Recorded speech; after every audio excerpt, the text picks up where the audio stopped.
اور جو بندہ نبی اسلام کی سنت سے لاپرواہی کرتا ہے وہ دنیا میں بھی نقصان اٹھاتا ہے، آخرت میں بھی نقصان اٹھاتا ہے۔ چنانچہ اللہ تعالیٰ فرماتے ہیں فَلْيَحْذَرِ الَّذِينَ يُخَالِفُونَ عَنْ أَمْرِهِ أَن تُصِيبَهُمْ فِتْنَةٌ أَوْ يُصِيبَهُمْ عَذَابٌ أَلِيمٌ کہ تم نبی اسلام کے حکم کی مخالفت سے بچو، اس لیے کہ جو مخالفت کرے گا وہ فتنے میں پڑے گا یا اس کو اللہ کی طرف سے عذاب علیم ملے گا۔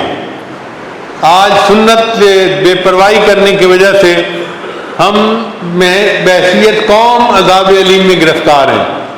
آپ دیکھیں کتنی مہنگائی ہو گئی، ہر بندہ پریشان ہے، گھروں کے حالات پریشانی والے، کاروبار کے حالات پریشانی والے، صحت کے معاملات پریشانی والے، پریشانیاں۔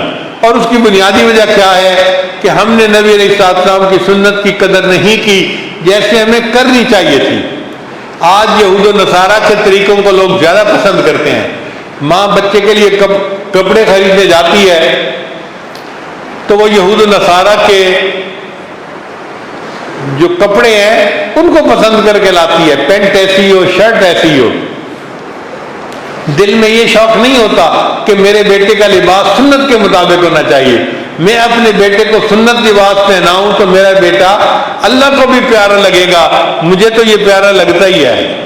تو ماں اپنے بیٹے کو اللہ کا پیارا نہیں بناتی، یہود و نصارہ کا پیارا بناتی ہے، اس لیے ان کو کلمے نہیں سکھاتی، ان کو انگریزی کے الفاظ سکھاتی ہے۔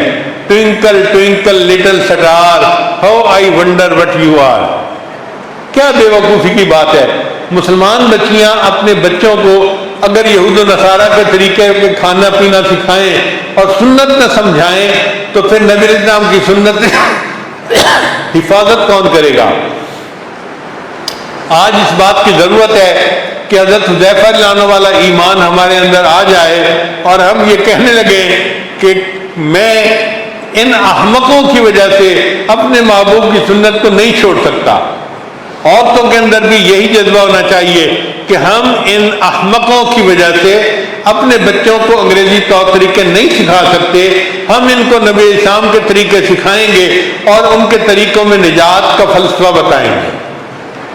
چنانچہ اگر ہمارے گھروں میں نبی علیہ السلام کی سنت زندہ ہو گئی تو آپ سمجھ لیں کہ ہمارے اوپر رحمتوں کی بارش ہوگی۔